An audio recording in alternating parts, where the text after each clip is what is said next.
बिस्मिल्लाहिर्रहमानिर्रहीम।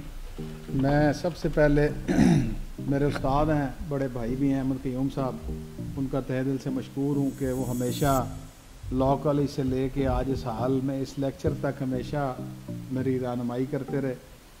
और ये जो लेक्चर्स का सिलसिला, मैं बिल्कुल इस बात को एंडोर्स करूँगा कि अहमद क़य्यूम साहब का चेयरमैन लीगल एजुकेशन, मुझे आज तक दोस्त मिलते हैं और वो बड़ा इस बात पे हमें अप्रिशिएट करते हैं कि जी आपके लेक्चर से हमें काफ़ी रहनुमाई हुई और हम उसको यूज़ करते हैं।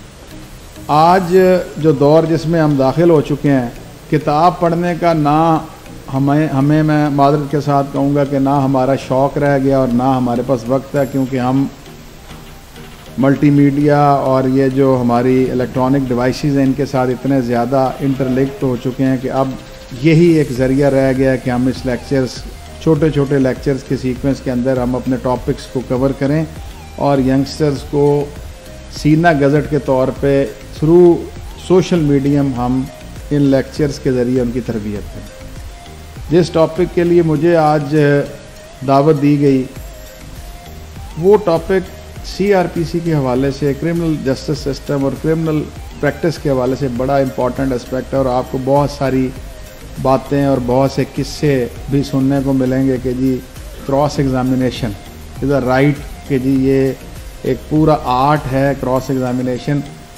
तो इस पे बहुत सारी, जब हमने भी अर्ली डेज़ में वकालत शुरू की तो बहुत सी किताबें मार्केट में अवेलेबल जब जो हमने पढ़ी, मुझे याद है कि अहमद साहब के क्योंकि शागिर्द हूँ तो ये ओल्ड बुक्स काफ़ी ख़रीदते हैं इंडिया की, तो हम भी ख़रीदा करते थे इनके देखा देखी। तो जब तक आप क्रॉस एग्ज़ामिनेशन का आर्ट उस वक़्त तक आप नहीं सीख सकते जब तक आप क्रॉस एग्ज़ामिनेशन से रिलेटेड चीज़ों को नहीं समझें। और क्रॉस एग्ज़ामिनेशन सिर्फ़ और सिर्फ क्वेश्चंस नहीं है कि आपने किसी शख्स को क्वेश्चन कर देने और उससे जवाब अपनी मर्ज़ी का ले लेना है। सबसे पहले आपको समझना पड़ेगा कि क्रिमिनल जुरिस्डिक्शन के हवाले से, क्रिमिनल सिस्टम के अंदर, क्रिमिनल प्रोसीजर के अंदर आपको सबसे पहले क्रिमिनल फाइल के अंदर जो डॉक्यूमेंट्स हैं उनका पता होना बहुत ज़रूरी है। जब तक आपको उन डॉक्यूमेंट्स का नहीं पता होगा, जब तक आपको उन डॉक्यूमेंट्स की इम्पोर्टेंस का पता नहीं होगा, उस वक्त तक आर्ट ऑफ क्रॉस एग्जामिनेशन आप जितनी मर्ज़ी बुक्स पढ़ लें आपको उसका कोई फ़ायदा नहीं होना। जैसे मैं आपके सामने एक छोटी सी बात रखता हूँ कि आप 154 के तहत आप देखते हैं कि एक FIR लॉन्च करती है, एक FIR पुलिस रजिस्टर्ड करती है।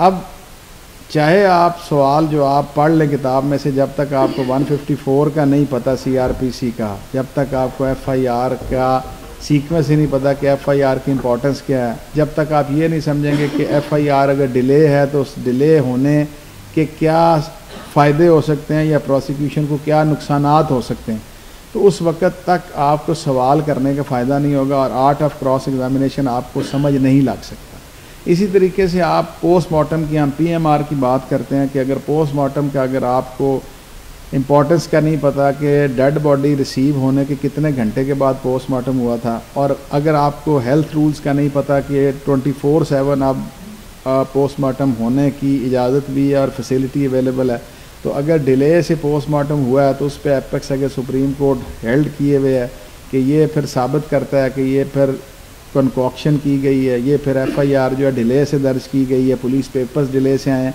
मतलब 30 सीक्वेंस आपको, जब तक डॉक्यूमेंट्स को आप नहीं समझेंगे, पुलिस फाइल के अंदर जो डॉक्यूमेंट्स हैं, जो जुडिशल फाइल के अंदर डॉक्यूमेंट्स हैं, उस वक्त तक आर्ट ऑफ क्रॉस एग्जामिनेशन आपको समझ नहीं लग सकेगा। और अगर आप किताबें पढ़ भी लेंगे उस वक्त तक क्रॉस एग्जामिनेशन, अब अगर मुझे कोई सवाल पूछे कि क्रिमिनल ट्रायल के अंदर सबसे इम्पॉर्टेंट चीज़ क्या है, या क्रिमिनल ट्रायल की अगर कोई डेफिनेशन पूछे, तो उसका जवाब मैंने हमेशा ये दिया है, प्लॉजिबल डिफेंस, कि जब तक आपको अपने केस का डिफेंस पता नहीं हो उस वक्त तक आपका ना आपको आर्ट ऑफ क्रॉस एग्जामिनेशन आएगा, ना क्रॉस एग्जामिनेशन किया हुआ कोई आपको फ़ायदा होगा। जैसे मैं आपके सामने एक छोटी सी बात, एक सिंपल अल्फाज में, क्योंकि मुझे ज़्यादा चेहरे जो हैं वो बिल्कुल यंग लॉयर्स लग रहे हैं जो अभी प्रोफेशन के अंदर, मतलब 2 से 3 साल की स्टैंडिंग के अंदर ज़्यादा दोस्त मुझे वो नज़र आ रहे हैं। देखें, मैं आपको एक छोटी सी बात करता हूँ कि अगर आपकी मंजिल इस्लामाबाद हो, आपने इस्लामाबाद साबित करना हो कि जी इस्लामाबाद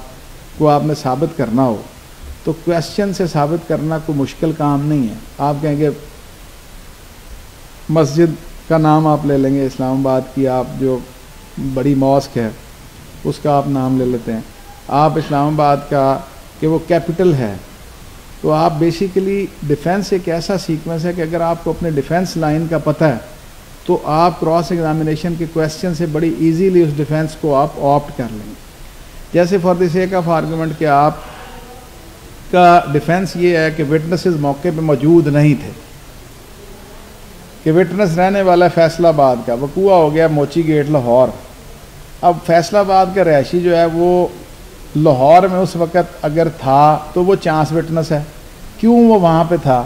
अब अगर वो अपने आने का मकसद बयान नहीं करता और वो वहाँ पे सिर्फ ये कहता है कि जी मैं वहाँ पे आया और ये वकूआ हो गया, तो आपके जहन में आपकी डिफेंस लाइन आती है कि ये क्योंकि यहाँ का रहायशी नहीं है तो ये चांस विटनेस है। आप उसके हवाले से सवाल जो आप करते हैं कि जी आप कहाँ रहते हैं, वो कहते हैं जी मैं फैसलाबाद रहता हूँ। आप क्या करते हैं, जी मैं फैसलाबाद बोर्ड में मुलाजिम। अब आपके साथ ही जहन काम करता है कि वकूए का दिन जो है ये अगर बोर्ड का मुलाजिम है तो वो क्या छुट्टी का दिन है या वर्किंग डे है। अगर वो वर्किंग डे है तो आपका थर्ड क्वेश्चन आ जाएगा कि भाई आप उस दिन वर्किंग पे अपनी थे या छुट्टी पे थे। वो कहेगा जी मैं छुट्टी पे था। को आपने दरख्वास्त दी थी तफ्तीशी को कि मैं उस दिन छुट्टी पे था, या आपने कोई रिकॉर्ड पेश किया था कि आप उस दिन छुट्टी पे। जैसे आप अपनी डिफेंस लाइन को सामने रखेंगे आपका जहन खुद ब खुद, आप में कोई लॉयर जो वकील बनता है वो कभी कुंद जहन नहीं होता। मेरा हमेशा मानना ही है वो कभी कुंद जहन नहीं होता।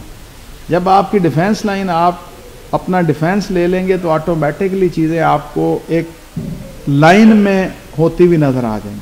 अब थर्ड थिंग आ जाती है कि जैसे हम आप सीक्वेंस वाइज आगे चलते हैं कि पुलिस ने FIR दर्ज की है डिले से। अब वो कैसे सीक्वेंस पता चलता है कि टाइम ऑफ वकूआ जो है वो है सुबह 9 बजे का और FIR उन्होंने दर्ज की है शाम को 4 बजे। अब ये डिले है। अब देखें FIR तो 15 की, अगर आप यहाँ से अभी खुदा न खास्ता कोई वारदात हो जाए आप फ़ोन करेंगे तो विदिन 10 मिनट्स उन्होंने रिस्पॉन्ड करना आपको कंसर्न पुलिस स्टेशन ने, और उन्होंने उसको प्रोसीड इन करना है। अगर वो 10 घंटे डिले से FIR दर्ज कर रहे हैं तो ये डिले फैटल है। ये आपको ये भी आपकी एक क्रॉस एग्जामिनेशन के अंदर ये भी एक पॉइंट आ गया आपसे डिफेंस से रिलेटेड कि आपने उस डिले को किस तरीके से अपने क्रॉस एग्जामिनेशन के अंदर ले के आना है। अब थर्ड थिंग इज़ कि आप जिस तरह इसको आगे लेके चलते हैं कि पोस्टमार्टम जो है अब 24/7 होता है। आप देखते हैं कि पोस्टमार्टम जो है आज शाम को 4 बजे वकूआ हुआ, कत्ल हो गया एक आदमी, अगले दिन सुबह 11 बजे उसका पोस्टमार्टम होगा। अब ये जो 18 से 20 घंटे का डिले है ये क्यों है?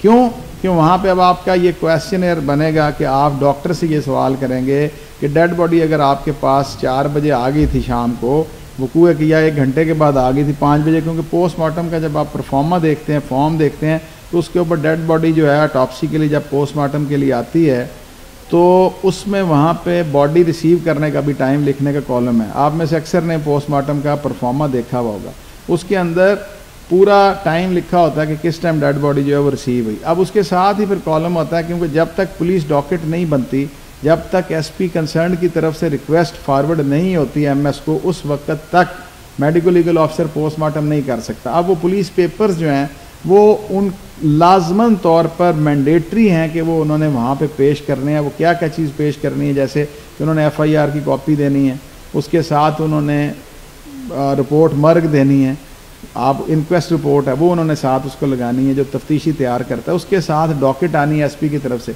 अगर पुलिस पेपर्स डिले से आए हैं और वो डॉक्टर आपके इस सवाल का जवाब देता है कि हाँ जी मैंने ये डिले से इसलिए किया है क्योंकि पुलिस पेपर जो थे वो 15 घंटे डिले से मुझे मिले, तो आपका क्वेश्चन यहाँ पे तैयार हो जाता है क्रॉस एग्जामिनेशन के अंदर, क्योंकि ये इसलिए डिले से हुआ कि FIR डिले से हुई, विटनेसेस मौजूद नहीं थे, विटनेसेस फैसलाबाद के रहायशी थे, वो वहाँ से आए।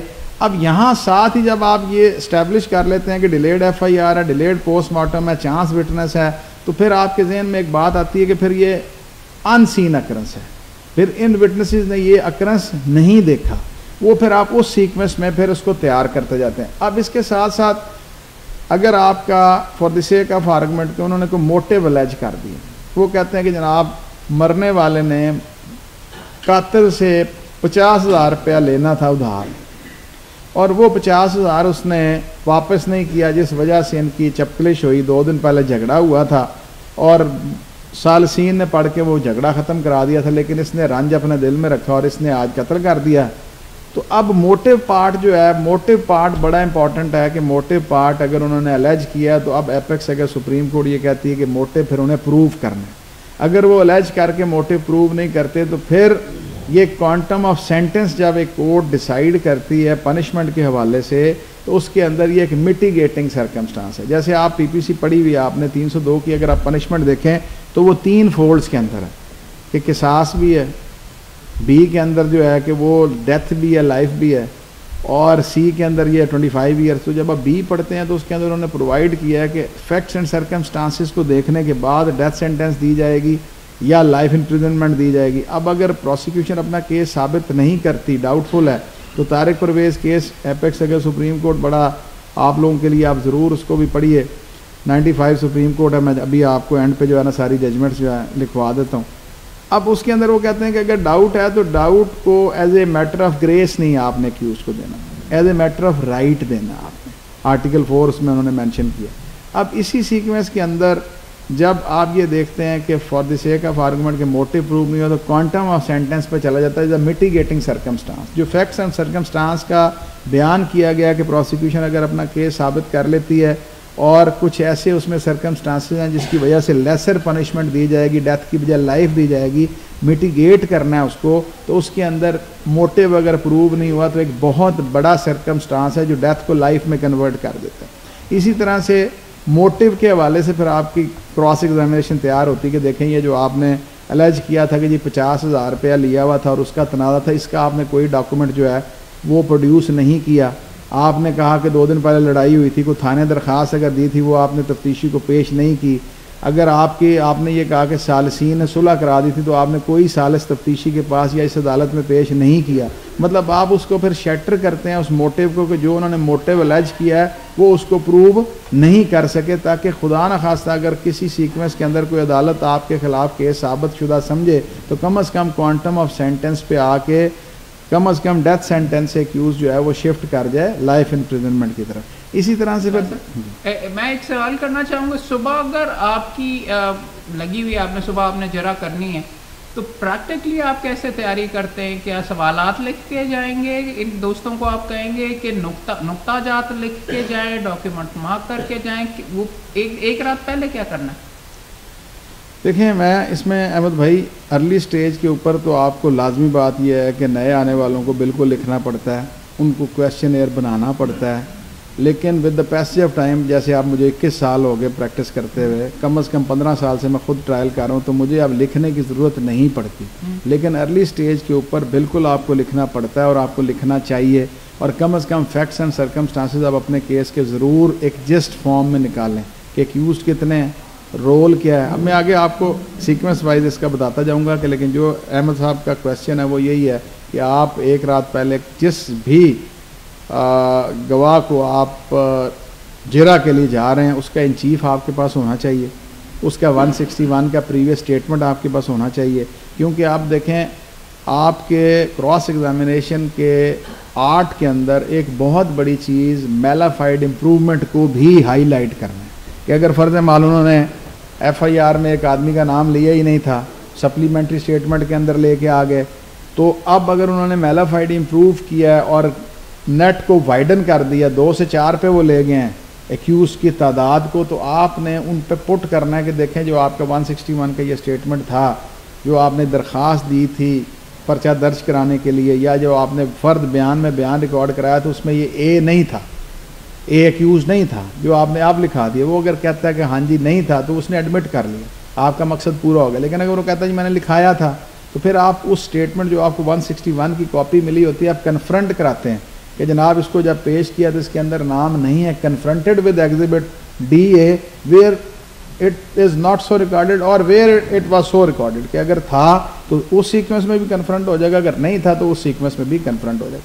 तो कन्फ्रंटेशन करने के लिए जो आपको डॉक्यूमेंट्स चाहिए वो 161 की आपको प्रीवियस कॉपी चाहिए और आपको इन चीफ जो रिकॉर्ड हुआ हुआ उसकी कॉपी आपके पास चाहिए। और मैं आपको इसमें ये बिल्कुल इस पर गाइड करते हुए ये कहूँगा कि सरे दस्त अर्ली स्टेज के ऊपर मेरा आपको मशवरा ये होगा कि आप खड़े पैर जिरा ना करें। मतलब आपको ये कुछ ज़रूरी नहीं है कि आपने आज इन चीफ अगर लिखा है तो आप उसी टाइम जरा कर दें। हम लोग करते हैं एक वक्त के बाद आप इतने ट्रेंड हो जाते हैं कि आप उसी टाइम खड़े हुए जरा कर देते हैं, लेकिन ज़्यादा अच्छा ये है कि आप इन चीफ की कॉपी लें और उसके बाद आप 161 की स्टेटमेंट पे, ताकि आप होमवर्क अपना जो एक रात पहले की अहमद साहब ने बात की है आप उसके ऊपर तैयार होकर जाएँ और अपनी अच्छी तरह से जरा तैयार करके नेक्स्ट डेट पर फिर आप क्रॉस एग्जामिनेशन जो कम्प्लीट कर लें। अब इसी तरह से मैं जैसे मेडिकल एविडेंस की आपके साथ बात कर, मतलब बेसिकली जो मैं आपको चीज़ समझाना चाह रहा हूँ कि क्रॉस एग्जामिनेशन जो है आपकी डिफेंस लाइन के साथ साथ जैसे जैसे गवाह की नौयत चेंज होती जाती है उस तरह से क्रॉस एग्जामिनेशन का भी स्टाइल चेंज होता जाता है। अब जैसे मैंने आपके सामने ऑकुलर सेट की बात की कि वो चांस विटनेस हो सकते हैं, वो इंटरेस्टेड विटनेसेस हो सकते हैं, वो रिलेटेड विटनेसेस हो सकते हैं, वो किसी भी वजह से एनिमिकल आपके खिलाफ हो सकते हैं, पॉलिटिकल राइवलरी हो सकती है, प्रीवियस एनिमिटी हो सकती है, मतलब वो सारी की सारी चीज़ें आप क्रॉस एग्जामिनेशन में फिर उस तरीके से इस्टेब्लिश करते जाते हैं। इसी सीक्वेंस में मैंने आपको सेकंड कैटेगरी में बताया मेडिकल एविडेंस, क्योंकि ये जो चीज़ें मैं आपको बता रहा हूँ it's duty of the prosecution कि उन्हें अपना केस इंडिपेंडेंट करबरेशन से साबित करना है। अब एक एविडेंस है कि एक ऑकुलर सेट ने देखा वकूआ होते हुए, अब उसकी करबरेशन क्या है, प्रोसिक्यूशन ने जो चेन अपनी इस्टेब्लिश करनी है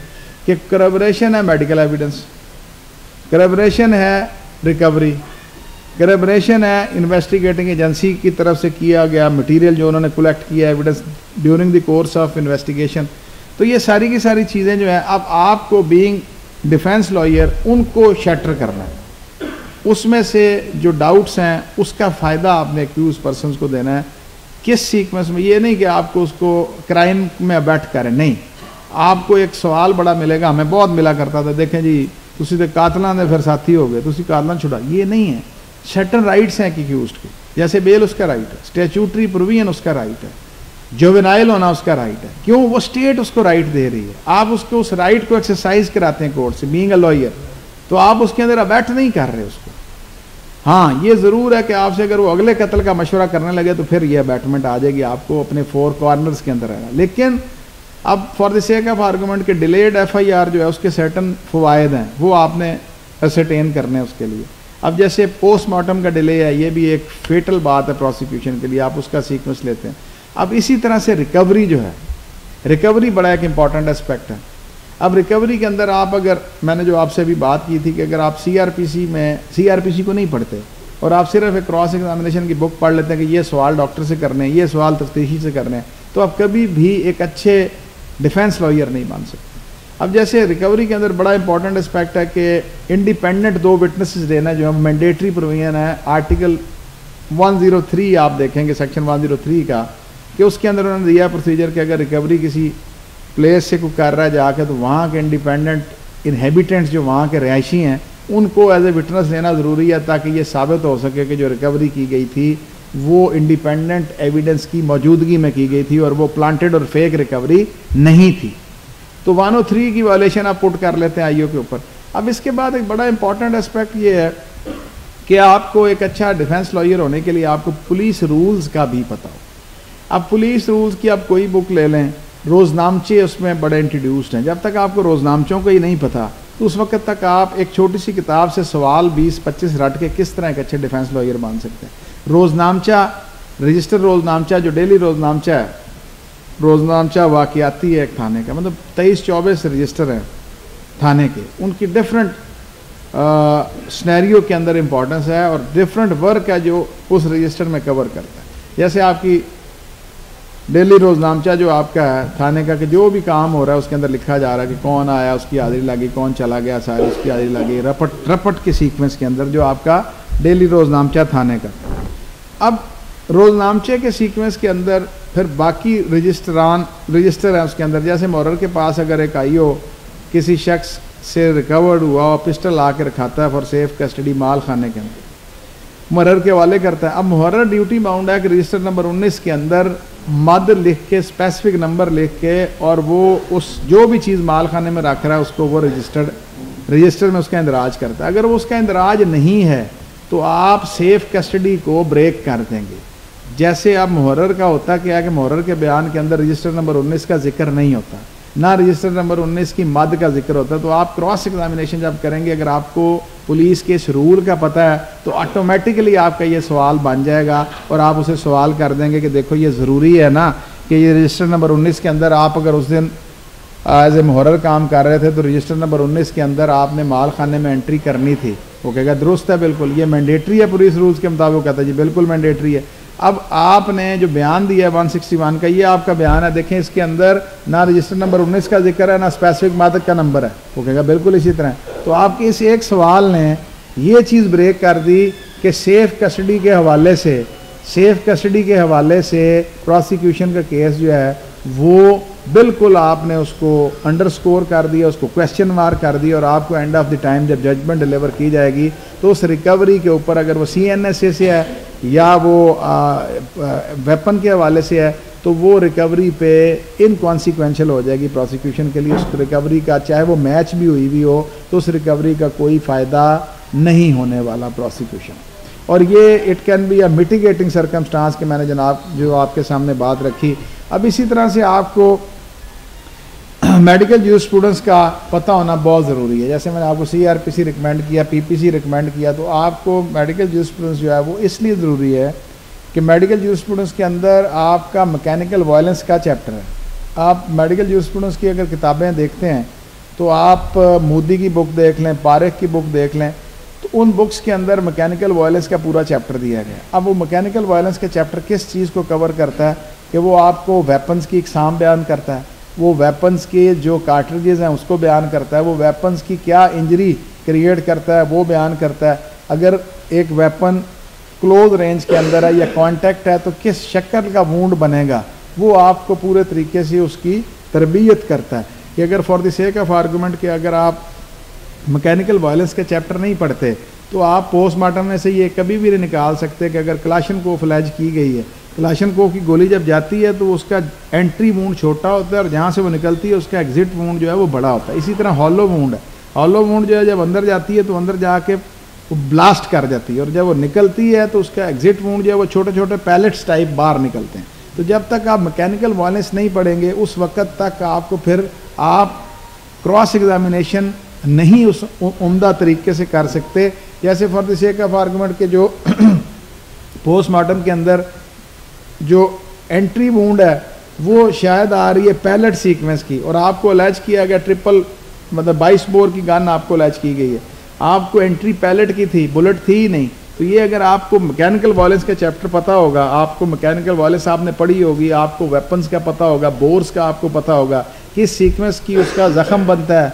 तो उस सीक्वेंस में फिर आप क्वेश्चन अपने तैयार आपके ऑटोमेटिकली तैयार होते जाएंगे। इसी तरह से मेडिकल जूरिस्प्रूडेंस के अंदर आपको देखें डॉक्टर लिखता है कि जी ये यहाँ से ये जो वूंड है ये इन्वर्टेड वूंड है, ये जो वूंड है ये इन्वर्टेड वूंड है। जब तक मैकेनिकल वायलेंस के चैप्टर में आपने वूंड्स की एग्जाम नहीं पढ़ी आपको समझ नहीं लग सकती कि आइदर वे ये एंट्री थी या अदर वे ये एग्जिट था। कई दफ़ा वो कहते हैं कि जनाब इसने फायर मारा डोले पे लग गया, आप वहाँ देखते हैं वहाँ पे इवर्टेड मार्जिन है। इवर्टेड मार्जिन क्या बयान करते हैं कि ये एंट्री नहीं है ये एग्जिट है।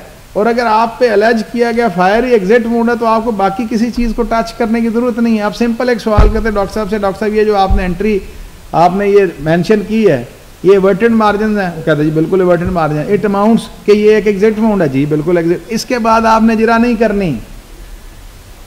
जो आपको बहुत ज़्यादा बड़े कहेंगे ना कि क्रॉस एग्जामिनेशन के अंदर ये आर्ट नहीं है कि आपने क्या पूछना है, आर्ट ये है कि आपने क्या नहीं पूछना, ये है वो जवाब उसका कि आपने क्या नहीं पूछना। और उस वक्त तक आपको ये आर्ट जो मैंने पहला लफ्ज़ बोला था कि अगर आपको अपनी डिफेंस लाइन का पता है, डिफेंस लाइन ये है कि मुझे जो अलेज किया हुआ वूंड है वो एग्जिट वूंड है, वो एंट्री नहीं है, वो कभी भी एंट्री में चार्ज नहीं हो सकता, तो आपको लंबे चौड़े जिरा की ज़रूरत नहीं है। आपको 2 सवालों से आपका मकसद हल हो जाएगा। और आपने क्या नहीं पूछना था, अब आप 36 चीज़ें और पूछ के तो उनके कवर हुए। मैंने ये भी देखा है, हम अर्ली स्टेज पे करते रहे कि हम सिर्फ और सिर्फ ऑडियंस को राज़ी करने के लिए कि जी बड़ा अच्छा वकील आया, सवाल जब तक मैं 20 नहीं करूँगा मेरी पार्टी नहीं राज़ी होगी, लोग अपना बहुत अच्छा किया हुआ क्रॉस एग्जामिनेशन ज़ाया कर देते हैं, बहुत अच्छा लिया हुआ डिफेंस अपना ज़ाया कर देते हैं। और उसकी वजह ये होती है कि वो सिर्फ और सिर्फ फिर लफाजी के शौकीन हो जाते हैं तो क्रॉस एग्जामिनेशन के अंदर सबसे इंपॉर्टेंट बात यह है कि आप अपने लिए हुए डिफेंस से रिलेटेड चीज़ों को लाना चाह रहे हैं। अगर वो आपको पहले सवाल के जवाब में ही वो चीज़ मिल गई है तो फिर आपको ज़रूरत नहीं थी।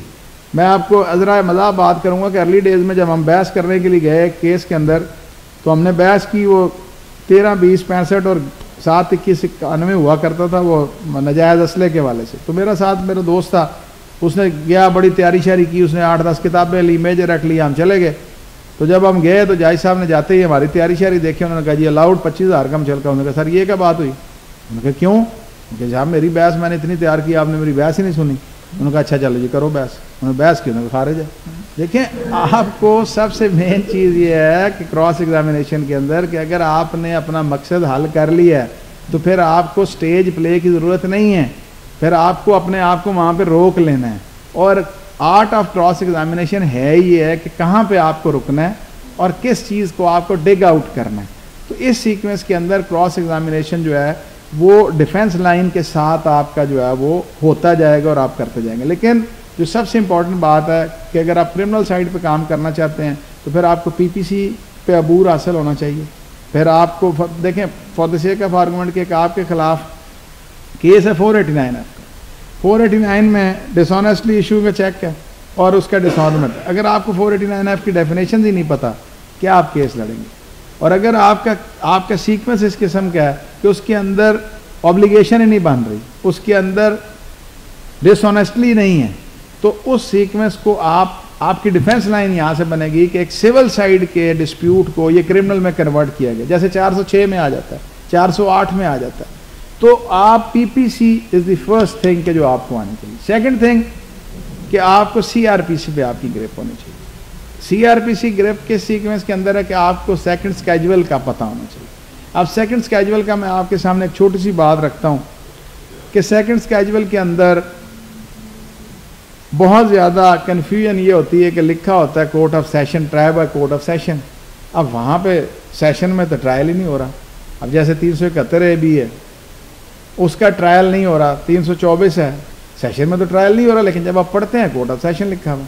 अब उसका प्रॉब्लम क्या है कि जो क्लासिफिकेशन ऑफ कोर्ट्स हैं वहाँ आप देखते हैं तो लाहौर में या पंजाब में सेक्शन 30 के मैजिस्ट्रेट हैं। अब उनका क्या है कि लाइफ और डेथ के अलावा जो पनिशमेंट है वो उन्होंने as a assistant district and session जज, लेकिन यहाँ के लाते हैं मैजिस्ट्रेट दफ़ा 30 हैं, वो सेशन ही, लेकिन वो मैजिस्ट्रेट ट्राई कर रहा है। सिंध आप चले जाएं, वो इनको असिस्टेंट डिस्ट्रिक्ट एंड सेशन जज कहते हैं, वहाँ पर डिस्प्यूट। तो आप जब तक ये नहीं पता होगा कि सेकंड स्केजुअल के अंदर कहाँ ट्राई होना है, किस सीक्वेंस में ट्राई होना है, तो सीआरपीसी बड़ा इंपॉर्टेंट है जो आपको बीइंग क्रिमिनल ट्रायल लायर आपको सीआरपीसी पे आपकी ग्रिप होनी चाहिए। अब इसके साथ साथ पुलिस रूल्स मैंने आपको बताया, इसके साथ साथ पुलिस ऑर्डर मैंने आपको बताया, इसके साथ साथ आपको मेडिकल जूरिस्प्रूडेंस जो है वो आपको पता होनी चाहिए। और जो बड़ी इंपॉर्टेंट चीज़ जो मैं अक्सर कहता हूँ, रहमत साहब को मैं आज यहाँ पे भी पूरे तरीके से रिक्वेस्ट करूँगा कि हमारे सिलेबस के अंदर ये सिंडिकेट को रिक्वेस्ट जानी चाहिए कि पुलिस रूल्स हमारे स्टूडेंट का सिलेबस होना चाहिए, high court rules and order हमारे स्टूडेंट का सिलेबस होना चाहिए। अब मैं क्यों कहता हूँ ये बात कि जैसे आप आइडेंटिफिकेशन परेड की हम बात करते हैं, आइडेंटिफिकेशन परेड जहाँ पे प्रोवाइडेड है, आप क्यूएसओ में देखें वहाँ पे उसका सिर्फ और सिर्फ आइडेंटिफिकेशन परेड दी गई है, लेकिन उसका प्रोसीजर प्रोवाइडेड नहीं है कि क्या प्रोसीजर होगा, कैसे मजिस्ट्रेट कंडक्ट करेगा। अब वो procedure provided high court rule and order के अंदर जो हमने पढ़े ही नहीं। इसी तरह आप 164 का स्टेटमेंट रिकॉर्ड होना है। अब एडमिजिबिलिटी ऑफ 164 और इनएडमिजिबिलिटी ऑफ 164 जो है वो बड़ी छोटी सी एक लाइन पे है कि अगर एक मैजिस्ट्रेट साहब के पास एक शख्स आया जिसने कन्फेशन करना है, अगर उन्होंने कन्फेशन के बाद उसकी कस्टडी वापस पुलिस के हवाले कर दी है तो वो कन्फेशन इनएडमिसिबल हो जाएगी। किस लिए कि ड्यूरस खौफ का आंसर जो है वो रहा कि ये जो है इसको तो पुलिस मार पीट के लाई थी और इसे बयान करा लिया और फिर पुलिस। अब यहाँ पे high court rules and order provide करते हैं कि अगर 164 का स्टेटमेंट रिकॉर्ड किया है तो उसकी कस्टडी, एक तो सारे पुलिस वालों को उस कमरे से बाहर निकाल देना, और उसके बाद उसकी कस्टडी जो है वो पुलिस के हवाले नहीं करनी, वो डायरेक्ट जुडिशल स्टाफ के हवाले करनी है, ताकि उसका ये खौफ ख़त्म हो जाए कि अगर मैं बयान नहीं दूंगा तो ये पुलिस वाले मुझे मारेंगे। तो अगर वो प्रोसीजर प्रोवाइडेड जो हाई कोर्ट रूल के ऑर्डर के अंदर हमने पढ़ा ही नहीं है, सिलेबस के अंदर नहीं है, तो हमारे लिए एक नई बात है। और ज़िंदगी में अगर आप ये बात ज़िंदगी में कुछ पाना चाहते हैं तो सबसे पहले आपके अंदर ये जुर्रत पैदा करें कि आपको अगर कोई बात नहीं पता थी तो आप कवर ना करें अपने आप को, आप कहें कि हाँ मुझे नहीं पता। हाथ खड़े करें, high court rules and order किस किस को नहीं पता था। ये तादाद आपके लिए मैंने शुरू की। नहीं सही, आप बिल्कुल कह रहे हैं। पुलिस रूल बार वोकेशनल कोर्स में हमने इस दफ़ा सिलेबस में ऐड किया पुलिस रूल्स भी और high court rules and orders भी, दुरुस्त कह रहे हैं। अब हाई कोर्ट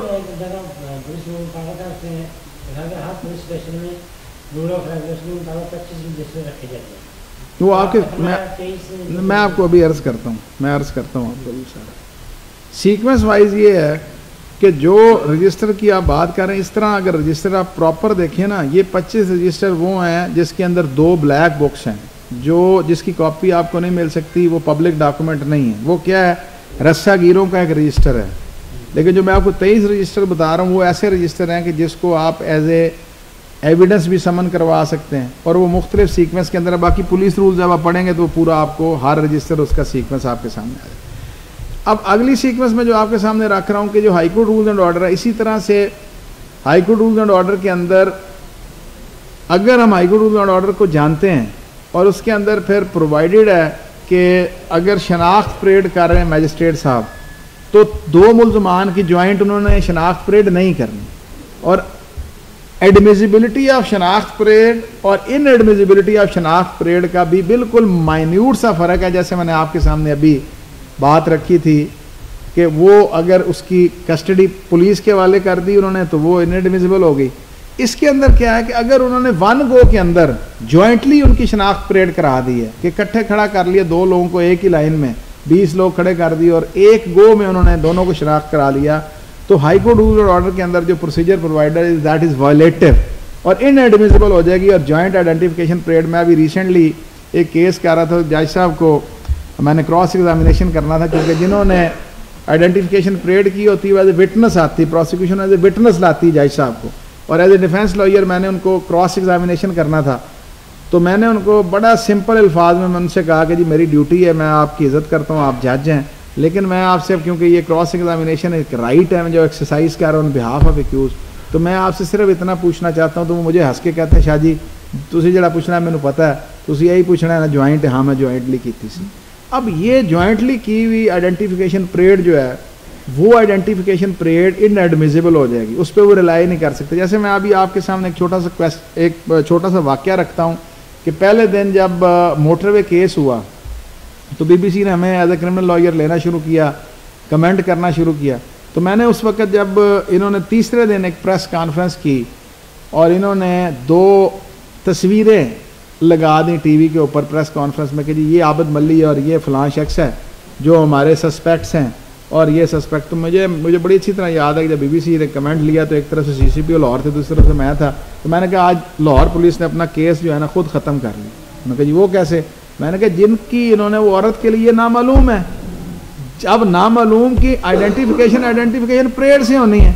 एक्यूज तो ये कहता है कि जनाब थाने मेरी तस्वीर दिखा दी, तो जो सारी तस्वीर आपने सारी दुनिया को दिखा दी है, उस शनाख्त परेड में किस तरीके से ये रिलाय कर सकेंगे। और मैं आज भी ये कहता हूँ कि उस शनाख्त परेड पे चाहे ट्रायल कोर्ट ने सजा दे दी, लेकिन एपेक्स कोर्ट वो नहीं मानेगी, क्योंकि उसकी तो गिरफ्तारी से 2 महीने पहले ही इन्होंने तस्वीरें ऑन एयर कर दी कि ये आबिद मल्ली है जो इस वकूए का मुल्ज़िम है।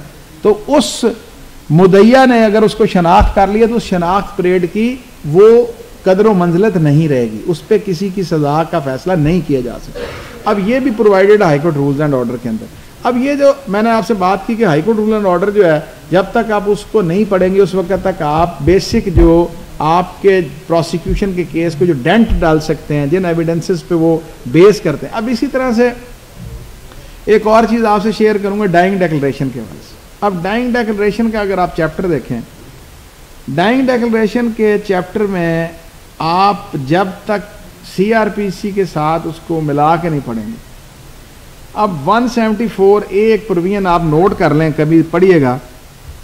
174A CRPC में उन्होंने ऐड कर दी लेजिस्लेचर ने कि जो भी कोई शख्स या औरत केरोसिन ऑयल से, पेट्रोल से अगर जला दी जाएगी तो उसका अगर डाइंग डिक्लेरेशन जो रिकॉर्ड करना है तो उसके लिए स्पेशल प्रोसीजर उन्होंने प्रोवाइड कर दिया। क्या प्रोसीजर प्रोवाइड किया कि डॉक्टर रिकॉर्ड करेगा या मैजिस्ट्रेट साहब को बुलाएंगे, वो रिकॉर्ड करेंगे, 2 सील बंद लिफाफे बनाए जाएंगे, एक सेशन जज कंसर्न को भिजवा दिया जाएगा, एक एसपी साहब को भिजवा दिया जाएगा, और जब एविडेंस होगी उस वक्त उनको डी सील किया जाएगा और उस एविडेंस को अगर इस प्रोसीजर के तहत रिकॉर्ड किया गया तो फिर ये डाइंग डिक्लेरेशन है, अदरवाइज इट इज हेयरसे एविडेंस। तो बहुत से केसेस हमारे इस बात पे क्विटल हुए कि डाइंग डिक्लेरेशन था लेकिन डाइंग डिक्लेरेशन के लिए जो प्रिंसिपल दिया गया था उसको फुलफिल नहीं किया गया। तो प्रोसीजर अगर आपको पता है तो फिर आपकी डिफेंस लाइन जो है क्रॉस एग्जामिनेशन की ऑटोमेटिकली बनती जाएगी। जो मैं आपको पिछले 1 या 1.5 घंटे से जिस बात पे लाना चाह रहा हूँ वो यही बात है कि जब तक आपको क्रिमिनल प्रोसीजर नहीं पता होगा, जब तक आपको बेसिक क्रिमिनल साइड के लॉज का नहीं पता होगा, उस वक्त तक क्रॉस एग्जामिनेशन जो है वो पूरे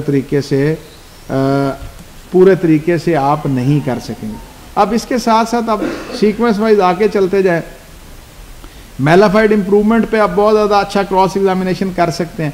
इसी तरह से मोटिव का पार्ट मैंने आपके सामने रखा, रिकवरी का मैंने रखा, मेडिकल एविडेंस का मैंने आपके सामने रखा, और उससे बढ़ के फिर एक बात आती है कि कुछ सर्टन राइट्स होते हैं एक्यूज के कि अगर उसका कोई स्पेशल प्ली है for the sake of argument कि उसकी प्ली है कि वो जुवेनाइल है, जुवेनाइल जस्टिस सिस्टम के तहत या जुवेनाइल जस्टिस एक्ट आ गया उसके तहत उसके सर्टन राइट्स हैं, वो राइट्स आप तफ्तीशी की हद तक एक्सरसाइज कर उस पर आप क्रॉस एग्जामिनेशन करते हैं कि देखें ये जो है इसका ये बर्थ सर्टिफिकेट आपको पेश किया था, आपने सिर्फ और सिर्फ प्रोसिक्यूशन को फ़ायदा देने के लिए इसको जुवेनाइल डिक्लेयर नहीं किया, आप उसको वो डॉक्यूमेंट उस पर पुट करते हैं। मतलब अगर आपके वो सर्टन राइट्स हैं, फिर इसी तरह से आप अगर आपकी प्ली ऑफ एलाबाई हो सकती है for the sake of argument at the time of allied occurrence आप यहाँ नहीं थे, आप दुबई थे, आपकी ट्रैवल हिस्ट्री आपका एक डॉक्यूमेंट है, वो आप डॉक्यूमेंट पुट कर सकते हैं। अब इसी सीक्वेंस के अंदर अगर आप for the sake of argument आप डिफेंस लॉयर हैं लेकिन आपका एक्यूज्ड अब कोई स्पेशल प्ली अपनी लेना चाहता है,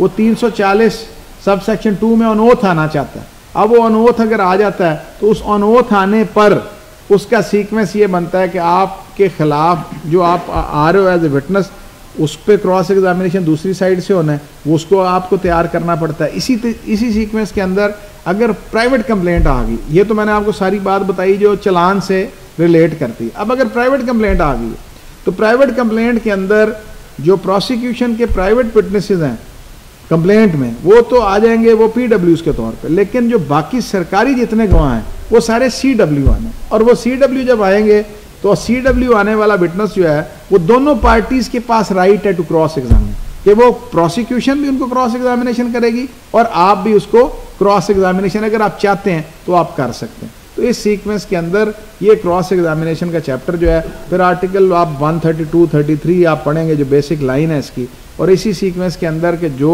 अगर फॉर द सेक ऑफ एक एग्जामिनेशन चीफ जो है प्रोसिक्यूशन रिकॉर्ड करती है तो आप उस पर क्रॉस एग्जामिनेशन करते हैं, और अगर prosecution examination chief re examination की फर्जबल आपकी क्रॉस एग्जामिनेशन में कोई ऐसी बात आ गई जो वो समझते हैं कि उनके लिए फेटल है, तो वो री एग्जामिनेशन इन चीफ की अगर परमिशन कोर्ट से लेते हैं तो इट इज़ द ड्यूटी और it is a right for accused कि आपको फिर री क्रॉस एग्जामिनेशन जो है उस पार्ट का है इन चीफ जो री इन चीफ हुआ है उसका आप क्रॉस एग्जामिनेशन दोबारा कर सकते हैं। तो ये मेरे पास क्रॉस एग्जामिनेशन के हवाले से आज का लेक्चर है। अगर आप लोग कोई क्वेश्चन करना चाहते हैं तो पहले लिख लें ताकि फिर आपसे मैं उन क्वेश्चन के जवाब। पुट करना क्या मतलब वगैरह किस प्रैक्टिकली किस तरीके से, क्या उसके सामने डॉक्यूमेंट किया जाता है, किस तरीके से करेंगे कन्फ्रंट कराने के वाले से? हाँ एग्जैक्टली, बिकॉज एक बड़ा बल्कि ब्रॉडर क्वेश्चन ये है कि झूठे को झूठा कैसे साबित करना है। देखिए रिकॉर्ड के जरिए कि लंबी उसके ऊपर करके वो झूठ में वहाँ पे बेसिकली इशू इज दैट कि अगर आपके पास कोई ऐसा डॉक्यूमेंट है, जैसे एक आदमी कह रहा है कि जी मैं लाहौर के रहायशी हूँ, तो आप उससे उसका ID कार्ड मांगते हैं, दिखाओ जी ID कार्ड। अब उसके ID कार्ड के ऊपर आप उसके सामने रखते हैं, उसे पुट करते हैं, ये पुट करना कि ये देखो तुम्हारा ID कार्ड जो है तुम्हारा पता लाहौर का है नहीं, तुम्हारा पता फैसलाबाद का, ठीक है। तो वो बेसिकली उसका एक टेंडेंसी आप ला रहे हैं कि ये झूठ बोलता है, और उसके बाद फर्ज माल वो कहता है कि जी मैं यहाँ पे उस दिन यहाँ पे आया था, आप चांस विटनेस के वाले साहब कहते को टिकट दिखा सकते हो, किधर आए थे। अगर आपके पास कोई ऐसी चीज़ है कि रजिस्टर है वहाँ पे, जैसे आपको मैं कांस्टेबल खिजर वाला केस आप पढ़ लें, जो ओमनी बस प्रिंसिपल वाला अभी जो खोसा साहब ने डिसाइड किया था, शिफ्टिंग द ग्रेन शेफ के अगेंस्ट जाके ओमनी बस वाला, उसके अंदर यही था कि वो बेसिकली कांस्टेबल खिजर जो कंप्लेनेंट था वो वकूए पे अपना होना बयान कर रहा था, लेकिन क्रॉस एग्जामिनेशन के अंदर उसकी जिस थाने में वो तैनात था वहाँ उसका हाजिरी रजिस्टर था, वो उस पर पुट किया गया था कि देखो ये तुम्हारी वहाँ हाजिरी लगी हुई है।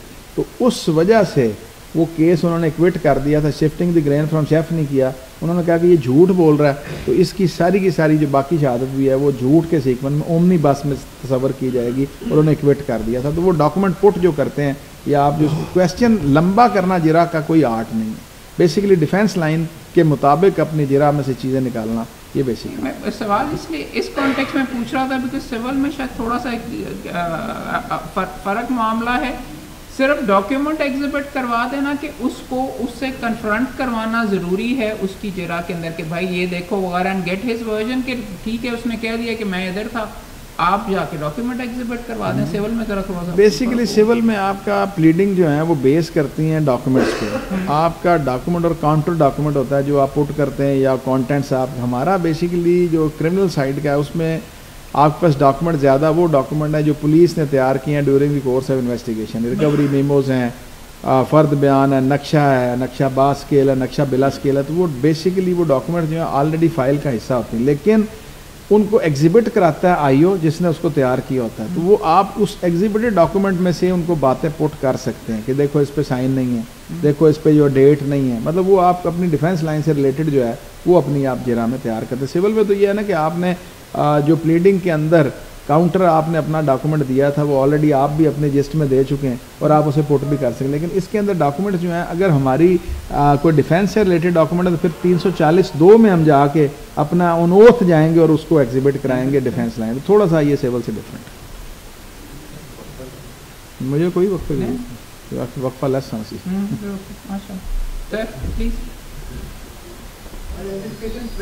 नहीं एक सेकंड पहले वो पीछे वाला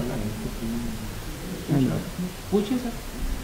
क्या डॉक्यूमेंट को एग्जिबिट करवाने के लिए रिकवरी मेमो का बनाना जरूरी है, और अगर रिकवरी मेमो नहीं बना तो क्या वो डॉक्यूमेंट एग्जिबिट नहीं होगा? देखिए सबसे पहली बात यह है कि क्रिमिनल जस्टिस सिस्टम के अंदर इन्वेस्टिगेशन का एक पूरा प्रोसेस दिया गया है। उस इन्वेस्टिगेशन के अंदर अगर आपने कोई डॉक्यूमेंट दिया है तो वो बज़रिया फ़र्द कब्ज़ा पुलिस में लेना मैंडेटरी है अकॉर्डिंग टू पुलिस रूल्स, और अगर उन्होंने पुलिस ने वो नहीं डॉक्यूमेंट लिया तो फिर आपके पास पूरे तरीके से एक प्रोसीजर अवेलेबल था कि आप आईओ को दरख्वास्त देते, आप एडमिनिस्ट्रेटिव ऑफिसर इलाका मजिस्ट्रेट है उसको दरख्वास्त देते कि जनाब ये हमने डॉक्यूमेंट दिया है और ये बज़रिया फ़र्द कब्ज़े में नहीं ले रहा, तो आप वो प्रोसीजर अडॉप्ट कर सकते हैं। मोर ओवर टू इट अगर आप समझते हैं कि वो डॉक्यूमेंट आपके लिए इतना ज़रूरी है कि कल को आपके लिए फेटल हो सकता है, तो फिर आपके पास प्राइवेट प्रोसिक्यूशन का चैप्टर अवेलेबल है सेक्शन 200 सीआरपीसी के अंदर कि आप प्राइवेट कंप्लेंट में आ जाए वो डॉक्यूमेंट साथ दें।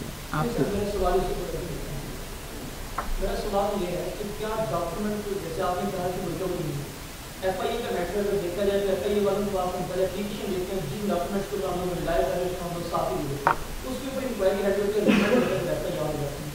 लेकिन वो उसके बाबत रिकवरी क्यों नहीं बना? बेसिकली आप मिक्स कर रहे हैं इंक्वायरी को इन्वेस्टिगेशन के साथ।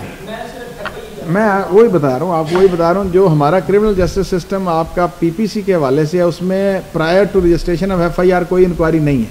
154 जो है बड़ा क्लियर कट है कि नो इंक्वायरी, कोई स्वीट विल नहीं है, सिर्फ ये देखना है कंटेंट से आइदर वे कोई कॉग्निबल ऑफेंस मेड आउट होता है तो एफआईआर दर्ज हो जाती है। जो आप एफआईआर की बात कर रहे हैं, एंटी करप्शन की अगर आप बात करें तो उसके अंदर रूल्स प्रोवाइडेड हैं कि एफआईआर से पहले इंक्वायरी की जाएगी और उस इंक्वायरी के अंदर फ़र्द नहीं बनती, उस इंक्वायरी के अंदर बेसिकली वो आपसे एफिडेविट्स लेते हैं और उस एफिडेविट के साथ आप डॉक्यूमेंट एनेक्स करते हैं और फिर वो रिकमेंड करते हैं एक्शन और उसके बाद एफआईआर दर्ज होती है। और जो भी आपने चीज़ इन्वेस्टिगेशन में देनी है चाहे वही डॉक्यूमेंट आपने दोबारा दिए हैं तो वो तफ्तीशी बज़रिया फ़र्द कब्ज़ा पुलिस में लेगा।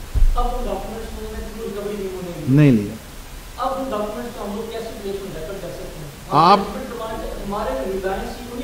मैं अर्ज करता हूँ ना, अब आप उन डॉक्यूमेंट्स को इस तरह से करेंगे कि आप जब आईओ को जिसको आपने पेश किए थे जब आप उसको पुट करते हैं for the sake of argument अब आप उसको, क्योंकि आप मुद्दई हैं या एक्यूज की तरफ से पूछ रहे हैं, आप मुद्दई की तरफ से, अब आपके पास सिर्फ और सिर्फ एक हल है कि आप प्राइवेट कंप्लेंट फाइल करेंगे। क्यों कि आप प्राइवेट प्रोसिक्यूशन के अलावा मुद्दई कौंसिल के पास कोई इख्तियार नहीं है। 493 CRPC आप पढ़ लें कि वो प्रोसिक्यूशन का इख्तियार है।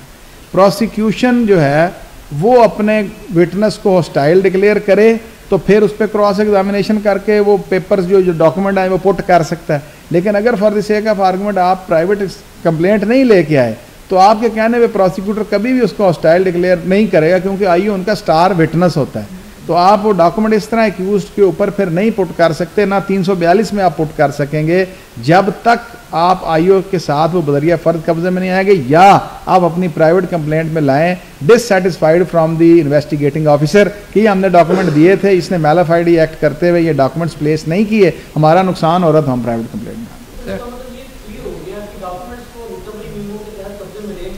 जी जी वरना नहीं। लेक्चर था वो बेस था कि प्रोसीजर के अंदर कोई ना कोई क्लॉज निकालना, उसको वहाँ से पकड़ना कि कहीं ना कहीं से वो उसको फॉलो नहीं किया तो वहाँ से डाउट क्रिएट करके हम नजर बदले।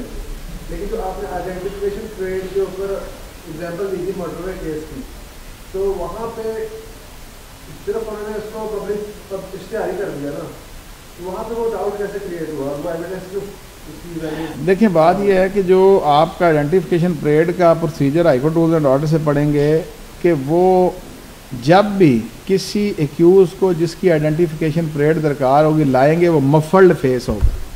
मफल्ड फेस क्या होगा कि ये कैप अगर आप खींच के नीचे कर लें तो आपका चेहरा मफल्ड हो जाएगा, आपको कोई देख नहीं सकेगा। किस लिए आपको ये बेसिकली प्रिकॉशंस हैं कि आपको पहले शनाख्त परेड से पहले गवाह या मुद्दई देख ना ले कि आप कहे जी देखा हो तो कहे जी यही बंदा मैं शनाख्त कर लूँ। आइडेंटिफिकेशन परेड के टेस्ट की जेन्युइननेस को बरकरार रखने के लिए प्रोसीजर प्रोवाइड किया गया हाईकोर्ट रूल्स एंड ऑर्डर के अंदर। अब जब आपने मल्ली की तस्वीर पहले देनी पूरे पाकिस्तान में तकसीम कर दी है तो आइडेंटिफिकेशन परेड में अगर उसको शनाख्त कर भी लिया तो उस पर किस तरह रिलाय किया जा सकता है, क्योंकि वो मैंडेटरी प्रोविजंस के अगेंस्ट चले। ये मैंने कहा सिविल के अंदर होता है नो फौजदारी में ऐसा जज या अगर दूसरा काउंसलर इंटरप्ट कर रहा हो या लुकमे दे रहा हो या जितना आपका रेलेवेंट क्वेश्चन होगा वो कह रहा हो कि रेलेवेंट ही नहीं, ऑब्जेक्शंस बहुत ज़्यादा कर रहा हो, तो उसके अंदर आप क्या स्ट्रैटेजी अडॉप्ट करते हैं? देखें बात यह है कि हमारा बेसिकली दो चीज़ें बड़ी इंपॉर्टेंट होती हैं कि कोड डेकोरम जो है वो कायम करना दोनों काउंसिल्स की बेसिक जिम्मेदारी है, ये जज कंट्रोल नहीं कर सकता। वैसे नॉर्मल कोर्स के अंदर हमारा झगड़ा नहीं होता, क्योंकि अब एक मिसाल मैं देता हूँ कि मैं एक को एक्यूज़ है 4-5, मेरा एक्यूज़ वो है जो बेसिकली मेन फायर वाला है, उसमें फायर मारा फेटल इंजरी उस पर। आपका हो सकता है एक्यूज़ वो जिस पर सिर्फ ललकारा है। अब डॉक्टर पे अगर जिरा करनी है तो आप पे तो एलिगेशन है ही नहीं, आपने डॉक्टर पे क्या जिरा करनी है। लेकिन अगर फर्ज माल आप मेरी जिरा पहले शुरू कर दें तो मेरा झगड़ा आपसे होगा। अब दूसरे नंबर पर थोड़ा सा ये होता है कि थोड़ा सा हमने ये देखा है कि हम पार्टीज़ को राज़ी करने के लिए ये भी है कि हम थोड़ा सा ना ओवर रिएक्ट करते हैं वहाँ for the sake of argument. मुझे नज़र आ रहा है कि मेरा अब विटनेस जो है क्रॉस एग्जामिनेशन में कुछ चीज़ें ऐसी कह रहा है जो मुझे नज़र आ रही है कि मेरे केस के अंदर वो नुकसान दें, तो अब मेरे पेशेंस का मुजाहरा ये है कि मैं अपने आप को कंट्रोल करूँ। वो होता ही है कि हम कंट्रोल नहीं कर सकते, हम इंटरप्ट करते हैं, झगड़ा होता है, उदम मचता है। लेकिन हमने हमेशा यही किया कि अगर दूसरे कौंसिल जो हैं अगर वो टेम्पर लूज़ कर रहे हैं तो मैंने हमेशा कोशिश की है, मैं फिर ये कहता हूँ कि सर अभी इसको रोक दूँ, थोड़ा सा अरसा ये भी ठंडे हो जाए आराम से। मतलब मैं वैसे हंसी खुशी प्यार मोहब्बत से उस सिचुएशन को कंट्रोल करता हूँ। तो आप कोशिश करते हैं आपका पहले भी एक किसको कहते हैं हमारे दोस्त ने आर्ट ऑफ क्रॉस एग्जामिनेशन पे किया, उनका नुक्ता ये था कि मैं फ़ौरन उसी वक्त जिरा करना पसंद करता हूँ। आपने यंगस्टर्स को आपने ये सजेस्ट किया कि बाद में किया जाए पीस मील। ये गुलदस्ता क्या चीज़ होती है कि गुलदस्ता पूरा होगा तो मैं फिर नहीं, वो बेसिकली गुलदस्ता को इस सीक्वेंस में उन्होंने कहा दिया है कि जो सेट ऑफ विटनेस है बेसिकली वो सेट को गुलदस्ता उन्होंने कह दिया। अब जैसे सेट ऑफ विटनेस क्या है कि आपकी अगर लिस्ट ऑफ विटनेस देखें वो 20 गवाहान पर मुश्तमिल है। 3 गवाह उसमें से वो होंगे जो आई विटनेस हैं, 2 गवाह वो होंगे जिन्होंने मशवरा और सलाह होते हुए सुनी हुई थी, 4 गवाह वो हैं जो 2 आईओ हैं कि जो एक पहला आईओ था ट्रांसफ़र हो गया, बाद में दूसरा आईओ आया, उसने गिरफ्तारी की। 4 गवाह जो हैं फ़र्दों के गवाह हैं, जो नीचे फुट नोट फ़र्दों के गवाह हैं, अटेस्ट जिन्होंने किया फ़र्द। उसी तरह नक्शा नवीस है, डॉक्टर है जिसने MLC किया वो है, मतलब ये 19-20 लोग बन जाते। अब इसके सेट किस तरह से बनते हैं कि जो ऑकुलर सेट है वो 3 गवाहों का एक अलहदा सेट है, जो नक्शा नवीस है वो एक अलहदा सेट है, जो आईओ और रिकवरी विटनेस। तो हम ये चाहते हैं कि नॉर्मल कोर्स के अंदर कि अगर 3 आई विटनेस हैं तो हम 3 आई विटनेसेस को एक गो में करें, कि क्रॉस एग्जामिनेशन अगर आपने एक पे कर दिए सवाल तो वो अगर उस दिन आप बाकियों को छोड़ देते हैं तो वो तैयार होके आएंगे, ताकि वो फिर उनका जो शैटरन है। फर्दमल मैंने कहा कि आप, उसने कहा कि हम लाहौर आए थे फैसलाबाद से, तो उसने पूछा किस तरह आया था, उसने कहा हम डैवो में आए थे। तो अगर आपने उसको छोड़ दिया तो अगली दफ़ा जब आप करेंगे तो जब आप उसको सवाल करेंगे वो कहेगा हम डैवो में आए थे। हो सकता है कि उसी वक्त करने से वो कहेगा जी हम तो आए थे अपनी गाड़ी में, कहाँ से गाड़ी ली थी, वो फैसलाबाद टैक्सी स्टैंड, वो शैटर हो जाएंगी चीज़ें। तो इसलिए कोशिश करते हैं, अब मुख्तलिफ लोग उसको मुख्तलिफ नाम देते हैं कि जनाब हम गुलदस्ता पूरा करते हैं, वो बेसिकली सेट की बात है कि जो सेट ऑफ विटनेस हैं वो पूरे और उसके मुताबिक क्रॉस करना।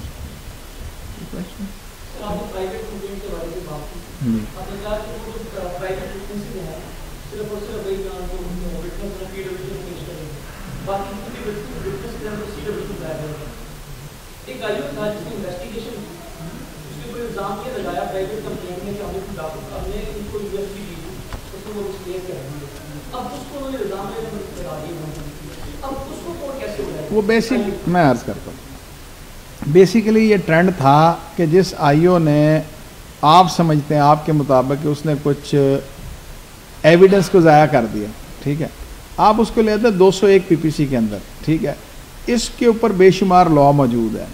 बेसिकली अगर उसने एविडेंस को ज़ाया किया तो एक सेपरेट ऑफेंस है। इस्तिगासा जो है वो एक ख़ास अक्रेंस के हवाले से कि कत्ल हो गया था for the sake of argument, उसकी कोई तारीख है, उस दिन का जो अक्रेंस है उसकी FIR उसका इस्तिगासा है। अब उसके बाद जो for the sake of argument के जो बाद एक अक्रेंस हुआ है USB को ज़ाया करने का या USB को घुमाने का, वो सेपरेट डिस्टिंक्ट ऑफेंस है। वो इसके साथ ना चार्ज हो सकता है, ना वो इसके साथ नथी हो सकता है, उसकी एक अलहदा प्रोसीडिंग आपको करनी पड़ेगी। वो उसकी डिपार्टमेंटल एक्शन भी हो सकता है, वो उसके खिलाफ 201 की FIR भी हो सकती है। तो जो आप इसके अंदर आप एक्यूज के तौर पे अगर उसको गर्दान देते हैं तो कोर्ट प्राइवेट इसको कभी कोर्ट समन नहीं करेगी। तो आप उस समनिंग को चैलेंज कर दें, उसको चैलेंज नहीं किया आपने।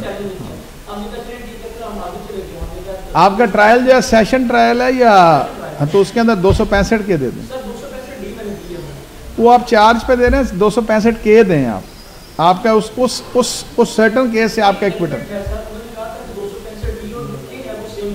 नहीं, वो सेम है। बेसिकली उसका फ़र्क मैं थोड़ा सा आपको समझा देता हूँ।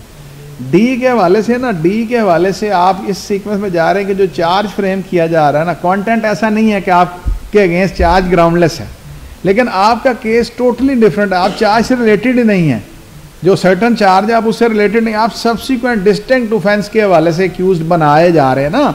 तो आप 265 के में देखिए, चार्ज अगर अमेंड हो जाता है फिर भी आपका इक्विटल नहीं है, इक्विटल की आपके लिए 265 के में ही आना पड़ेगा। तो अगर आप 265 डी में अगर आपको इक्विट कर देता है तो फिर वो चार्ज ग्राउंडलेस हो जाएगा। आपके केस में चार्ज ग्राउंडलेस नहीं होना, चार्ज तो अवेलेबल है, सिर्फ आपकी हद तक सीक्वेंस नहीं बनता, तो आप उसमें 265 के दे दें। Electronic evidence for example video और ईमेल्स वगैरह, उन पे फॉर वीडियो पे आप कैसे, अगर आप अक्यूज की तरफ से फॉर एग्जांपल आप डिफेंड कर रहे हैं, उस पे कैसे जरा करेंगे? और उसके ऊपर कोई बेंचमार्क सेट किया गया है कि ये CCTV फुटेज और ये पहले साबित कैसे होगी, उसके अंदर क्या स्ट्रैटेजी? अहमद भाई, आर्टिकल 164 है कानून शहादत का, जो मॉडर्न डिवाइसेस के हवाले से आपको स्पेशल प्रोवाइड किया गया।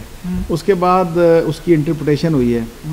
आप जो पिंडी का केस था TLP वाला, उसमें बहुत ज़्यादा, फिर अभी रिसेंट जजमेंट्स आई हैं अरशद मलिक केस, उसके अंदर उन्होंने सेटल डाउन किया। लेकिन इसके साथ जो हमारे लाहौर शहर की अगर हम बात करते हैं, या हम केस कर रहे हैं राना सनाउल्लाह वाला, सेफ सिटी अथॉरिटीज़ एक्ट आ गया आपका 2016, उसके अंदर सेक्शन 14 दिया गया है कि जो सेफ सिटी जो आपकी अथॉरिटी ने लगाए हैं कैमरे, जो ये कैप्चर कर रहे हैं, ये एक्सपर्ट एविडेंस है, एडमिसिबल है, इस पर सजा और जजा की जा सकती विदाउट गोइंग इनटू दी वरासिटी और जेन्युइननेस। जैसे बाकी अगर कोई CCTV कैमरा है तो उसका डीवीआर, उसकी फ्रांसिक रिपोर्ट, उसको रिकॉर्ड करने वाले का बयान, वो सारी की सारी चीज़ें वो एक बेंचमार्क जो है वो एसओपी अरशद मलिक में उन्होंने सेटल डाउन किए और उसी सीक्वेंस को सामने रख के basically it is the duty of the court कि कोर्ट सेटल डाउन करेगी कि इन विच सिनेरियो ये एडमिसिबल है, पहले एडमिसिबिलिटी पे सेटल करेंगे, फिर उस पर रिलाई किया जा सकता।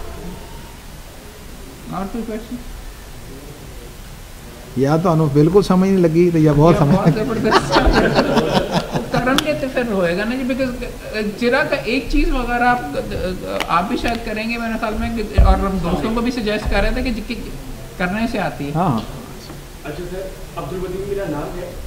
क्रॉस एग्जामिनेशन की इस 1 घंटे के लेक्चर के अंदर मोस्ट ऑफ द टाइम हमने ये सीखा कि किस तरह एक्यूज को बचाना, लेकिन जो विक्टिम का नुकसान हुआ है उसमें हम क्रॉस एग्जामिनेशन से किस तरह फायदा हासिल कर सकते हैं? देखिए, क्रॉस एग्जामिनेशन राइट किसका है? सबसे पहली बात ये, क्रॉस एग्जामिनेशन राइट है एक्यूज्ड का ही। क्रॉस एग्जामिनेशन कभी भी राइट नहीं है प्रोसिक्यूशन का। प्रोसिक्यूशन का राइट है एग्जामिनेशन इन चीफ। अगर मैं एग्जामिनेशन इन चीफ की बात करूंगा तो फिर मैं आपको पूरे तरीके से बताऊंगा कि किस तरह उसको टंगवाना है। समझ आ रही है? तो बेसिकली सर्टन राइट है ना, राइट की बात करेंगे। अब सेकंड थिंग इज कि क्रॉस एग्जामिनेशन अगर हॉस्टाइल विटनेस कर देती है प्रोसिक्यूशन के, ये गवाह 1 ओवर हो गया, उसके ऊपर क्रॉस एग्जामिनेशन का राइट प्रोसिक्यूशन को भी मिल जाता है और प्रोसिक्यूशन के फिर यही सारे राइट्स हैं जो है कि एक्यूज्ड को अवेलेबल हैं। बेसिकली देखिए, प्रोसिक्यूशन ने अपना केस साबित करना है। प्रोसिक्यूशन ने अपना केस साबित करना है किस तरह? अपनी एविडेंस ला के। जब वो एविडेंस ला रहे हैं तो अब सर्टन राइट दिया गया एक्यूज को कि वो क्रॉस एग्जामिनेशन से करे कि जो उसके डेंट्स हैं, जो लेकुनाज हैं, जो डाउट्स हैं, वो उनको स्टैब्लिश करे बाहर, ताकि उसकी सजा की जो देखिए सेंटेंस भी जो मैंने अभी 302 की आपके सामने बात रखी कि 3 किस्म की सेंटेंस है। आप आम हालात में कोई उठा के देख लें कि जी पनिशमेंट है ज़्यादा 10 साल, कम से कम 1.5 साल, और क्या पनिशमेंट भी हो सकती, फाइन भी हो सकता है, या बोथ भी हो सकते हैं। अब ये किस तरह से होगा? जज को कोई डिस्क्रेशन नहीं है कि जी उसका महल्लेदार एक्यूज आ गया तो उसको कम सजा दे दे, अगर उस किसी को वो डिसलाइक करता है। सजा सर्कमस्टांसिस के हवाले से, केस के हवाले से, मिटिगेशन के हवाले से। देखें, अब एक प्रोसिक्यूशन मैंने अभी बताया 302 केस साबित कर चुकी है, लेकिन डेथ सेंटेंस भी उसी में है, लाइफ भी उसी में है, 25 साल भी उसी में। अब 25 साल किसको है? जिसको डेथ हो नहीं सकती थी। जुवेनाइल को डेथ नहीं हो सकती, वो जाना ही सी में।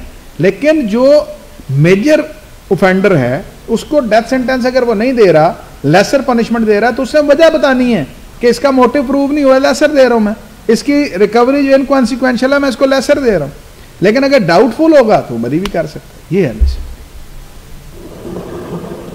पीछे से कोई सवाल कर रहे थे?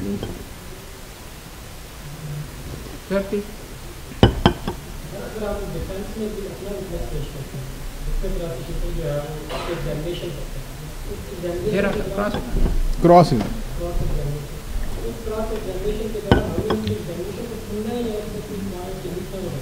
देखिए, सबसे पहले ना 2 सेक्शन सीआरपीसी के बड़े इंपॉर्टेंट है, 342 और 340 सब सेक्शन 2। 342 का बेसिकली क्वेश्चंस पुट करने हैं, जो एविडेंस प्रोसिक्यूशन लाई है उनको क्वेश्चन फॉर्म में पुट किया जाएगा। वैसे जो लॉ है इस पर यह है कि जज पुट करेगा वहाँ पे खड़े करके कि तुम्हारे खिलाफ ये रिकवरी क्या कहते हो, और लिख लेगा तुम्हारे खिलाफ ये PMR है, इसमें ये इंजरी है जो तुम्हारे पे लैच कर रही है, इसके बारे में तुम क्या कहते हो, जिस तरह चार्ज पुट किया जाता है। लेकिन हमारा इजी यहाँ पे ये कि क्वेश्चनर बना दिया जाता है, उस क्वेश्चनर का हम जवाब जमा करा देते हैं। लेकिन जब आप 342 का पढ़ते हैं क्वेश्चनर, तो उसके अंदर नीचे स्पेसिफिक क्वेश्चन होता है कि आप अपनी कोई प्ली, स्पेशल प्ली लेना चाहते हैं, ऑन ओथ आना चाहते हैं 342 के तहत, 340 सब सेक्शन 2 के तहत।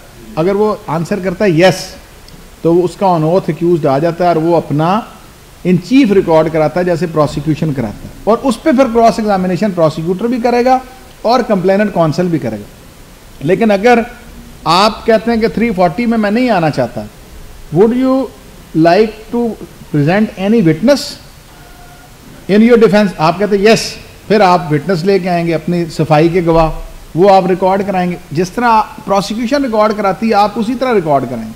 लेकिन जिस तरह आप क्रॉस एग्जामिनेशन करते हैं, फिर अब राइट उनका हो जाएगा कि वो आप पे क्रॉस एग्जामिनेशन। ये है बेसिक। मेंबरशिप को वैलिड करना है या उसमें हम एक पॉइंट निकाल नहीं, मुझे आपकी बात समझ नहीं आ रही। क्रॉस एग्जामिनेशन जो मुल्ज़म का गवाह है उस पर क्रॉस एग्जामिनेशन डिफेंस लॉयर ने तो करना ही नहीं, उस पर तो करना दूसरी पार्टी ने, तो वो तो आपका विटनेस है। प्रोसिक्यूशन ने जिरा करनी है या मुदई के काउंसिल ने जिरा करनी है, आप तो उसको एज ए विटनेस ला रहे हो अपनी सफाई में। For the sake of argument मैं ये कहता हूँ कि वकूए के टाइम मैं यहाँ नहीं था जी, मैं कराची एक शादी पे था, जिसकी शादी थी, जिसके बेटे की शादी थी, मैं उसको अपनी सफाई में पेश कर रहा हूँ कि जी वाकई ये हमारे साथ था, ये मूवी बनी है, ये तस्वीरें हम पेश करते हैं, ये शादी का कार्ड पेश करते हैं, ठीक है। अब उस पर जिरा करनी है कंप्लेनेंट काउंसिल ने कि देखो ये तुम्हारी रिश्तेदार है, तुम इसके साथ आए हो, ये मूवी बनी हुई है, कभी तुमने तफ्तीशी के बाद पेश नहीं की, ये मूवी कभी फ्रांजिक नहीं हुई, मतलब अब उनका क्वेश्चनर बने, समझ गए बात। आप सर जिरा करना एक विटनेस के ऊपर इम्पोर्टेंट विटनेस था, आपने एक चंद नुक्ते जिरा करना भूल गए, फिर क्या कर सकते हैं, रिकॉल कर सकते हैं? अगर आपने जिरा क्लोज करवा दी है, आप अक्सर हमारे साथ ये देखने में आया, इस तरह कोई भी नहीं करता कि वो जिरा भूल जाए और बाद में वो एडमिट कर ले कि जी मैं भूल गया था और ये दोबारा बुला लें। होता ही है कि मैंने एक ट्रायल शुरू किया, हाफ हार्टेडली मैंने ट्रायल किया, 2 गवाह मैंने कर लिए, बाद में मैं अनअटेंडेड जा रहा हूँ, पार्टी मेरे से खाइफ हो गई, पार्टी ने फाइल उठाई, किसी और के पास चले गए, उन्होंने जाके पढ़ा। अब ज़रूरी नहीं कि हो सकता है मैंने अपनी डिफेंस लाइन ले, उनकी डिफेंस लाइन मेरी डिफेंस लाइन डिफरेंट हो सकती। इस सिनेरियो में वो कहते हैं कि जनाब वकील साहब देखें जी ये हुआ, उनको दोबारा बुला लें। 540 इज़ द बेसिक प्रोविजन कि आप किसी विटनेस जो कि पहले एग्जॉस्ट हो चुका है या एग्जॉस्ट नहीं हुआ, कोर्ट ने ये देखना है, वो आज खुद भी देख सकती है, आपकी एप्लीकेशन पे देख सकती है, लेकिन कभी भी किसी पार्टी का लिकुना फिलअप करने के लिए किसी भी विटनेस को समन नहीं किया जाएगा या रीसमन नहीं किया जाएगा। लेकिन इन चीफ के अंदर अगर क्रॉस एग्जामिनेशन होने के बाद प्रोसिक्यूशन ये समझती है कोई ऐसी चीज़ नई आ गई है जो उनके केस को डैमेज कर सकती है, तो री एग्जामिनेशन चीफ प्रोवाइडेड है आपके प्रोसीजर के अंदर। लेकिन अगर री एग्जामिनेशन चीफ में वो आए हैं तो फिर री क्रॉस एग्जामिनेशन आप कर सकते हैं। Any question? तीन प्रोविजन है जो सीआरपीसी में, एक 540 है और एक और तीसरा है 94। अगर हम लोग को किसी बंदे को बुलाना है तो 540 के अंदर दरखास्त देंगे, वो उसको बुलाएंगे तो रिकॉर्ड देंगे। अगर हम किसी रिकॉर्ड को दर्ज करवाएंगे तो फिर हम लोग 94 के अंदर जाएंगे, और अगर हमारा ट्रायल है मजिस्ट्रियल के उसको 44 सेक्शन के बनाएंगे। हमने सर जिस डॉक्यूमेंट को बुलाना है वो डॉक्यूमेंट जो है वो दो चीज़ 161 के अंदर देखते हैं तो 161 जुडिशियल नोटिस दे सकती है, यूएसओ को लेकर 112 के अंदर वो उसमें वो जिन डॉक्यूमेंट्स को जुडिशियल नोटिस, क्या कोर्ट की ड्यूटी बन है कि वो जो भी चीज़ उसके नॉलेज में आए उसका जुडिशियल नोटिस दे, और अगर वो जुडिशियल नोटिस नहीं देती या नहीं देती है दोनों, अगर जुडिशियल नोटिस नहीं देती फिर जाओ, और अगर जुडिशियल नोटिस उसका नहीं देती है तो वैसे मींस दैट वो डॉक्यूमेंट टू। देखें बात यह है कि जुडिशियल नोटिस जो है ये डिस्क्रेशन है कोर्ट की कि वो जुडिशियल नोटिस लेती है किसी भी चीज़ का जिस जो सीक्वेंस के अंदर एडमिटेडली अवेलेबल है। लेकिन आपका 94 जो है ये बेसिकली है किसी भी डॉक्यूमेंट को इम्पाउंड करने का जो आपकी दस्तरस में नहीं है, लेकिन आप समझते हैं कि उस डॉक्यूमेंट्स को लाया जाना या कोर्ट के सामने पेरूजल के लिए प्रोड्यूस करना केस के लिए डिस्पेंसेशन ऑफ जस्टिस के लिए ज़रूरी है, तो आप 94 के तहत लेके आते हैं। लेकिन 540 और इसका बेसिक सिनेरियो जो है बड़ी खूबसूरत आपने अर्ली स्टेज पे बात की कि डॉक्यूमेंट के लिए सेक्शन अलहदा और पर्सन के लिए सेक्शन अलहदा। अब बेसिकली जो सिनेरियो आता है ना, मैजिस्ट्रियल ट्रायल और सेशन ट्रायल 2 डिफरेंट जगह पे दे दिए, ठीक है। अब बहुत सी प्रोविजंस ऐसी हैं जो आपकी मैजिस्ट्रियल ट्रायल में प्रोवाइडेड है लेकिन हमारे पास सेशन ट्रायल में अवेलेबल नहीं है। जैसे 249 है, 249 अगर सेशन ट्रायल में आपके पास अवेलेबल नहीं है कि आप जो सेनेट एडजर्न कराते हैं, मैजिस्ट्रेट तो सेनेट एडजर्न कर देता है, लेकिन अगर वो प्रोवाइडेड मैजिस्ट्रेट वाली प्रोविजन अगर हमारे पास सेशन ट्रायल में अवेलेबल नहीं है तो इस पर लॉ सेटल हो गया कि वो मैजिस्ट्रियल की जो प्रोवाइडेड है प्रोविजन वो सेशन कोर्ट या सेशन जज भी यूटिलाइज कर सकता है।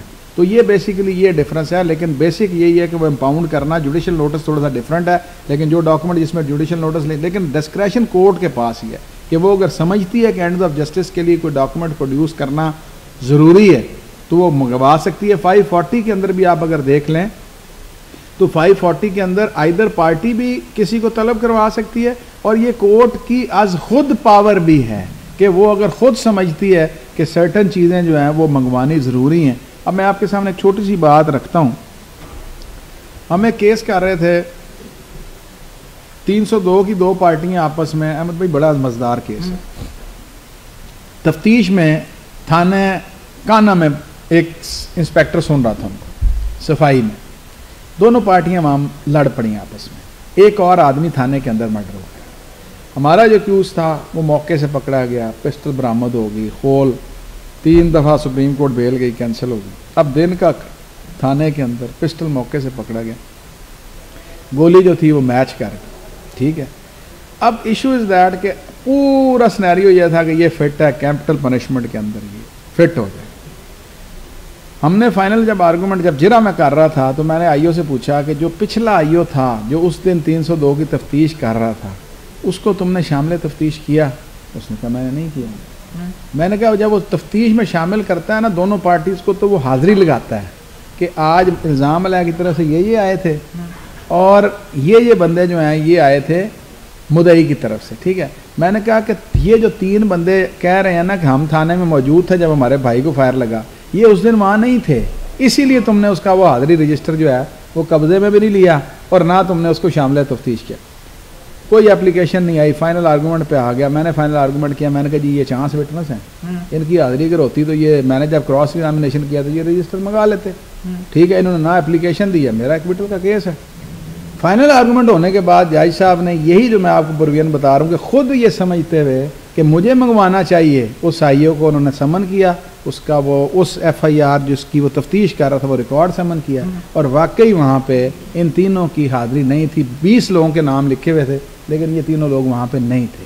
अब क्या हुआ कि जब ये साबित हो गया कि ये वहाँ पे नहीं थे, corroboration उड़ गई, सारी एविडेंस ही उड़ गई आपकी, तो वहाँ सेशन कोर्ट से एक्विटल हो गया, इमरान झेडू वर्सेस स्टेट केस। तो ये बेसिकली चीज़ें जो है ये इस तरह से वर्कआउट होती है। क्लोज। थैंक यू सर, आप सबकी बड़ी मेहरबानी। सर आपके लिए एक टोकन है हमारी तरफ से सर, प्लीज़। जी